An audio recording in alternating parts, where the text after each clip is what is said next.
আমার জীবন উদ্ধাতা পরম দয়াল পরম প্রেমময় শ্রী শ্রী ঠাকুরের রাঙা রাতুল চরণে জানায় শতকোটি প্রণাম। তৎসঙ্গে পরমারাধ্যা জগজ্জননী মাতা বড়মা শ্রী চরণে জানায় শতকোটি প্রণাম।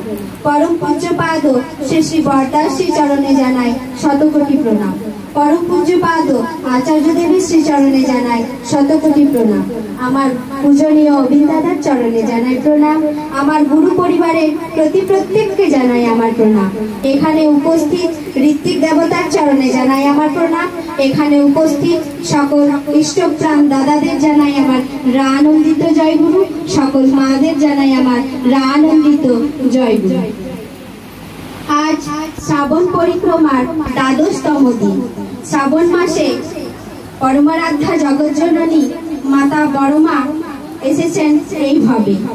তাই এই শ্রাবণ মাসকে খুব পূর্ণভাবে প্রতিটা সৎসঙ্গীরা পালন করে থাকে। শ্রাবণ মাস প্রতিটা দিনই শ্রাবণ পরিক্রমার মাধ্যমে আমরা আমাদের আদর্শকে যাতে পরিপালিত করতে পারি সেই চেষ্টা করি। আমরা যখন জীবনে গুরু রূপে গ্রহণ করেছি শ্রী শ্রী ঠাকুরকে, তখন তার লীলা সঙ্গিনী শ্রী শ্রী বড়মার আদর্শই আমাদের জীবনে করণীয় ও পালনীয়। শ্রী শ্রী ঠাকুর বলছেন, আমি যদি নারী হয়ে জন্ম নিতাম তাহলে তোমাদের বড়মার রূপ ধারণ করতাম। এই বড়মার মধ্যে রয়েছে অকপট ভালোবাসা, নিষ্ঠা, ভক্তি। তিনি সাক্ষাৎ জগৎজননী অন্নপূর্ণা মা লক্ষ্মী। তাই তো আমরা তাকে বড়মা বলে ডাকি। মাতৃ সম্মেলনে এই জন্যই আসতে হয়, সৎসঙ্গে এই জন্যই আসতে হয়, যাতে একটা নারী তার পরিবারকে সম্পূর্ণতা দিতে পারে। কারণ কথাই আছে, সংসার সুখী হয় রমণীর গুণে। আজকে বর্তমান সমাজে নারীরা খুব খারাপ অবস্থায় রয়েছে। তাই প্রতিটা নারীরই উচিত মাতৃ সম্মেলন অ্যাটেন্ড করা। মাতৃ সম্মেলন থেকে আমরা কি শিখতে পারি? আমরা শ্বশুর বাড়িতে কিভাবে থাকবো। শ্রী শ্রী ঠাকুর বলছেন, শ্বশুর বাড়ি হলো মেয়েদের ইউনিভার্সিটি, যেটা কোনো বিদ্যালয়, কোনো কলেজ, কোনো ইউনিভার্সিটিতে পাওয়া যায় না। মাতৃ সম্মেলন সেই শিক্ষা দিয়ে থাকে। আমি আমার বাস্তব জ্ঞান থেকে, বাস্তব অভিজ্ঞতা থেকে বলছি, আমি দীক্ষা গ্রহণ করার পর জীবনে যে চেতনা পেয়েছি, সেই চেতনায়, সেই শিক্ষায় আজ আমি এতদূর আসতে পেরেছি। পরম পিতার অশেষ দয়া যে তিনি আমাকে এতদূর নিয়ে এসছেন। আমার এক মা বললেন যে শ্রী শ্রী ঠাকুরের কৃপা আমার ছেলেরা পেয়েছে, আমার মেয়েরা পেয়েছে। মা গো, কৃপা কথার অর্থ হলো করে পাওয়া। আমরা যদি করি তবেই পাবো। আমার পূজ্যপাদ আচার্যদেব বলছেন, আপনি যদি গরমে বসে থাকেন, আপনাকে আমি পাখা দিলাম, কিন্তু আপনি যদি পাখাটা না নড়ান, আপনি কি হাওয়া পাবেন? না, পাবেন না। আপনাকে কিন্তু হাওয়া করতে হবে, তাহলে করলেই পাওয়া যায়। করাই হচ্ছে পাওয়ার জননী। তাই আমরা আমাদের করণীয় গুলো করব, তবেই কিন্তু আমরা আমাদের জীবনের সেই সফলতা আমরা পূর্ণ করব। অ্যাকচুয়ালি মানুষের জন্মই হচ্ছে ঈশ্বর প্রাপ্তির জন্য। আমরা এই ভাবে এসে সেটা ভুলে যাই। আমার সন্তান, আমার সংসার, এই ভেবে ভেবে আমরা দিন পার করি, কিন্তু আমাদের যে আসল কর্ম, তার সাধনা ভজনা করা, তার তপস্যা করা, সেটাই আমরা ভুলে যাই। তো আমরা বর্তমান সময়ে ধর্মকে আলাদা করে আর করার জন্য শ্রী শ্রী ঠাকুর নতুন পন্থা কোনো কিছুই দেয়নি। দাপর যুগে শ্রীকৃষ্ণ যা বলে গেছিলেন, তিনি কলিযুগে এসে কল্কি অবতার রূপে তার সত্যানুসরণকে, গীতার সম্পূর্ণ বাস্তব রূপকে সহজভাবে আমাদের কাছে এনে দিলেন, যাতে আমরা সেটাকে আয়ত্ত করতে পারি। শ্রী শ্রী ঠাকুর বলছেন, ধর্ম মানে যাগযজ্ঞ, পূজা, উপাসনা, ব্রত করা নয়। ধর্ম হলো তাই যা আমাদের বাঁচতে শেখায়, বাড়তে শেখায়। বাঁচাবার আর উৎস যা ধর্ম বলে জানিস না।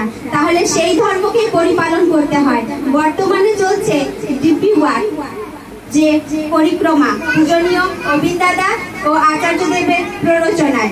তো এই ডিপি ওয়ার্কের মাধ্যম দিয়ে শ্রী শ্রী ঠাকুরের একটা বাণী রয়েছে, পড়শিরা তোর নিপাত জাগে, তুই বেঁচে সুখ খাবি বুঝি, যা ছুটে যা ওদের কাছে, ওরাই যে তোর বাঁচার বুঝি।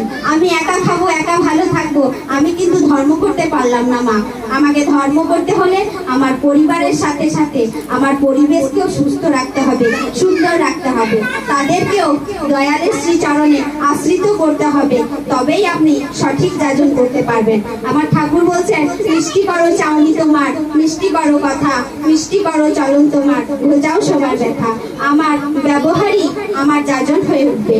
আমাকে দেখেই আর 5টা মানুষ বলবে ওই হলো সৎসঙ্গী। আলাদা করে আমাকে যাজন করতে হবে না। আমার ব্যবহার, আমার অভ্যাস যা হবে আমার সংসারে, বিশেষ করে মাতৃ সম্মেলনে প্রত্যেকটা মায়েকে এই কথাই বলা দরকার, আমরা মাতৃ সম্মেলন করি কারণ আমরা আমাদের প্রজন্মকে, পরবর্তী প্রজন্মকে যেন সঠিক শিক্ষা দিতে পারি। আমি যা করব অনুসরণ, আমার সন্তান সন্ততিরা তাই অনুসরণ করবে।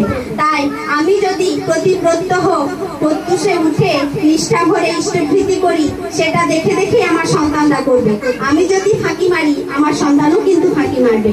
আমার চলনেই ওর চলন হবে। তাই আমি সঠিক করব, তবেই কিন্তু আমি আমার সন্তানকে ইষ্টমুখী করতে পারবো। একটা মায়ের অনেক দায়িত্ব থাকে। 100 জন শিক্ষক সমান একজন মা। একজন মা যা শেখাতে পারে কোনো বড় ইউনিভার্সিটি সেটাও বাচ্চাকে শেখাতে পারে না।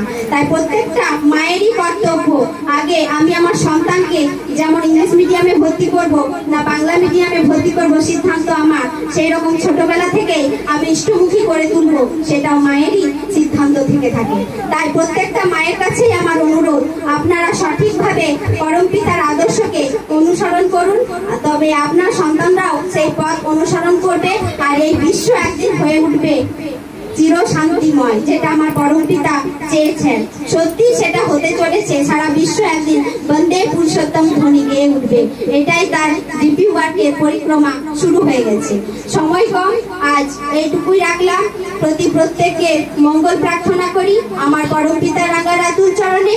এই মাটির বাড়িতে যিনি মাতৃ সম্মেলন আয়োজন করেছেন, তার প্রত্যেকের পরিবারের সর্বাঙ্গীন মঙ্গল প্রার্থনা করি পরমপিতার রাঙা রাতুল চরণে।